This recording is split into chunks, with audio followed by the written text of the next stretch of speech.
Okay, I think we're good. I think I'll center the board here. All right, this video is going to be purely mechanics. I've got math help coming up shortly. So I've got 8 graphs, 4 sinusoids, 4 e to the x.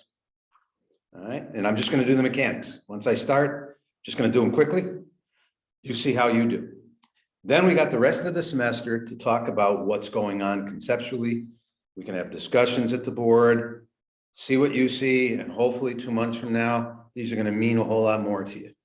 All right, so I'm just going to do them. Here are the 4 sinusoids over here. And you have that ability to stop the video and take some time looking at things. As I say, I'm just going through 1, 2, 3, 4, bang, and I'm just going to do the mechanics. All right, because I don't have much time. All right, so I'm doing 4 sine x over 8 plus 7. So what do I see? I see the range immediately. 7, I'll box the center, the median, up and down 4. So I'm going from 11 down to 3. There's your range, y values from 3 to 11. It's a positive sine function, so therefore my altitudes increase in the first 90. What makes x over 8 0? 0 does, so 0 gets me 7. And what makes x over 8 equal 2 pi or 6.28 radius lengths? 16 pi. So 16 pi will get me back to 7. Okay, obviously that would be 8 pi. This would be 4 pi. And if you want to take the time, put 4 pi in, you should get 11 out. Right there, that number 1 is done. Number 2, 10 minus 9 sine 2x minus 6. First thing I'm going to do is get the range. Oh, 10 is the constant. So I'm amplifying by 9 units. So I'll put 10 in a box, 19 in a box, up and down 9, 1 in a box. And this is a sine, but it's a negative sign, which means I'm going around the circle in the opposite direction, which means things are decreasing and then increasing. So there's one period of a negative sine function. I mean, I could write it as a cosine as well, but that gets a little more complicated. So we're just saying the easiest thing to do. So we want to set the argument to the angle 0 degrees or 0 radians or radius lengths, but I think I'm just going to stick with the radius lengths. So those are the 2 equations I have to solve. That first one's easy, it's 3. All right, and the second one is going to be 3 plus the fundamental period, whatever the amount of change from x1 to x2 is, and we'll find that out right now. So I'm going to add 6 on the other side. I'm going to divide by 2. If I divide by 2, I get pi plus 3. All right, well, I've seen 3 before. It's right there. So how about I write this as 3 plus pi?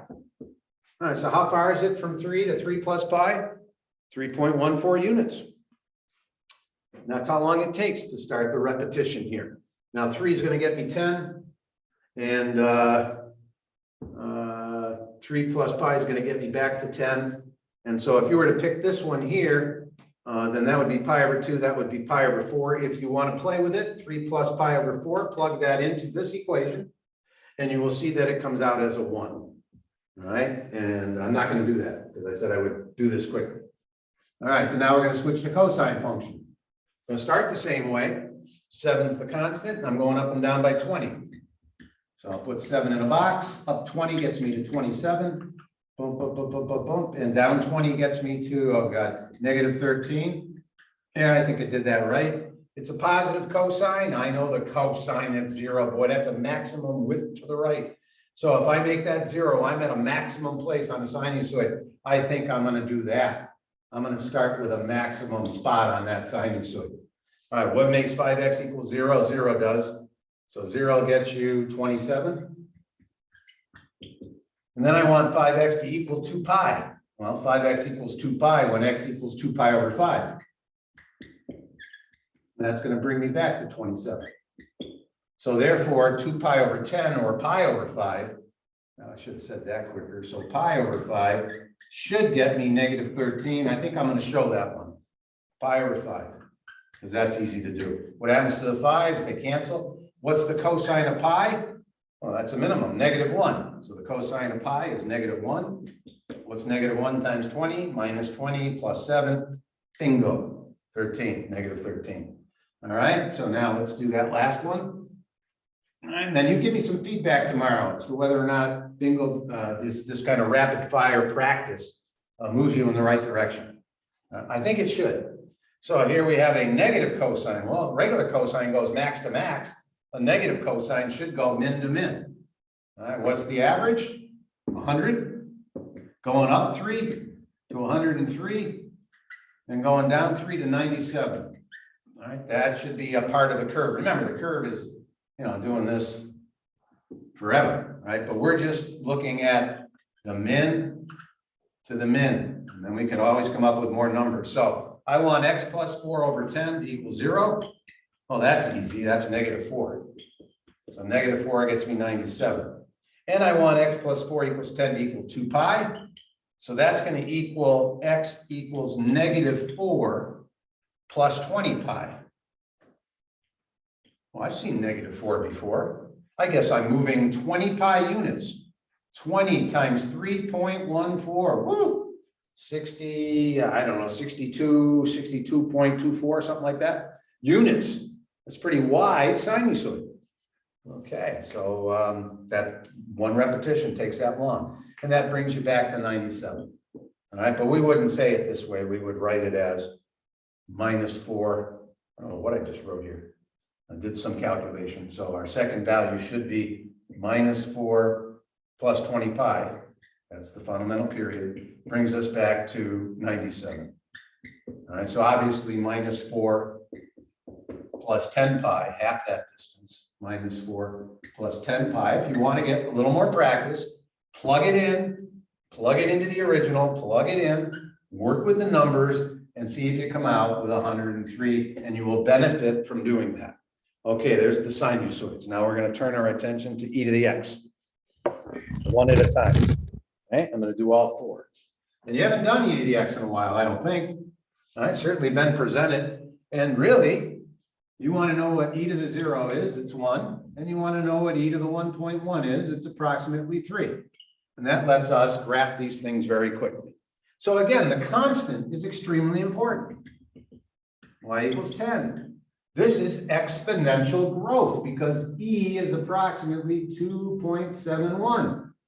All right, so that's a little more than doubling and a little less than tripling. It's got some magical powers, that function. All right, so what do? We get the, it's a growth function. I should be able to work with 0 easily here by plugging in a 3. So let's say that's 3.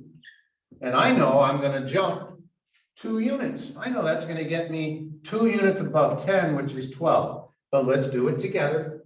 So 3 minus 3 is 0. E to the 0 is 1. Yes, I am indeed adding 2 to 10. And if I make this number 3, well, that's 3 times that. So if this is 2 units, I know I'm going to go up 6 every time. The second one's going to be 3 times that. And so this should get me an answer of 16, provided I can figure out how to make x minus 3 equal to 1.1. Gee, it looks like 4.1. And that's an approximation, right? It's an approximation, but pretty darn good graph. You got something to work with here. All right, so let's put 4.1 in and see how it works. 4.1 minus 3, 1.1, e to the 1.1 is 3, times 2 is 6, plus 10, 16. Done with that one. Okay, next one. 2x plus 6 plus 5. Very similar. Okay, it's another e to the positive x. E to a positive x is growth. So I'm going to get the constant 5. That's asymptotic behavior. The asymptotic behavior is actually on the left side. Now I'm going to get numbers very close to 5, and my x's can change all they want. I'm still very close to the number 5. All right, so what have I got? Exponential growth. I know my first jump's going to be 6, and my next jump's going to be 18. That's going to be 6, and that's going to be 18. That's pretty good, 3 to 1 ratio. So when is this going to be 6? When I make 2x plus 6 equal to 0. If I do, I'm going to have e to the 0, which I know how to work with. And then I'm going to get 2x plus 6 equals 1.1 in a moment. Because if I do, I've got e to the 1.1. That's easy to work with. All right, so what makes 2x plus 6 equals 0? -3. So I plug -3 in. I get e to the 0, which is 1. 6 plus 5 is 11. Oh yeah, 6 plus 5 is 11, yep. And then if I make it 1.1, which is -6, oh God, -4.9 divided by 2. Yeah, why did I do that? So -2 0.45, I believe. Yeah, I don't feel like actually thinking at the moment. So minus 2.45. Minus 2.45 is indeed a bigger number than -3. So it is to the right. I like that. And now if I plug that in, I get 1.1, and 6 times e to the 1.1 is indeed 18.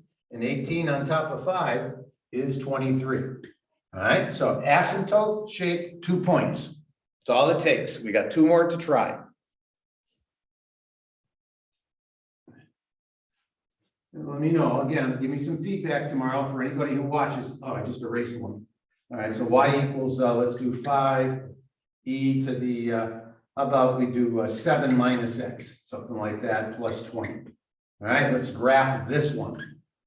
All right, what do I see? I see e to the minus x. Ooh, that's exponential decay. From experience, I know that. Y equals 20 is the asymptote. And this is gonna go, in other words, the limit as x gets big, as it goes to infinity, for the calculation 5e to the 7 minus x plus 20 is 20. This thing is going to a height of 20. It's going to be there forever. Always cutting that distance down a little bit. All right, so what are the 2 values? Well, I want 7 minus x to equal 0, and I want 7 minus x to equal 1.1. So I'm going to do 7 minus 1.1 equals x, and so that x is 5.9. This one is easy to see, that's 7. All right, so 7 is bigger. So I'll put this one as 7, that's the bigger x. 5.9 is the smaller, I'll put it to the left of that. And now we have to find the values. I know looking at this, I'm gonna add 5 to 20, this is gonna be 25. And I know the next time, this is gonna be 15 on top of 20, because I'm gonna triple this initial amount. 15 on top of 20 is 35, but let's put the numbers in to see how they work. So we put a 7 in. Well, that's either the 0, either the 0 is 1. 5 times 1 is 5 plus 20, bingo, that works. And then let's put 5.9 in. We'll actually put it here, 5.9, 7 minus 5.9. Oh yeah, that's 1.1. Either 1.1 is 3, 3 times 5 is 15. On top of 20 is 35. By God, that was quick and easy. Okay, now let's do one more. One more. Last one. Okay, what do I see? E to the positive x, that's exponential growth. So I got to do my dotted line. Looks like y equals 4. I'm going to come in with exponential growth.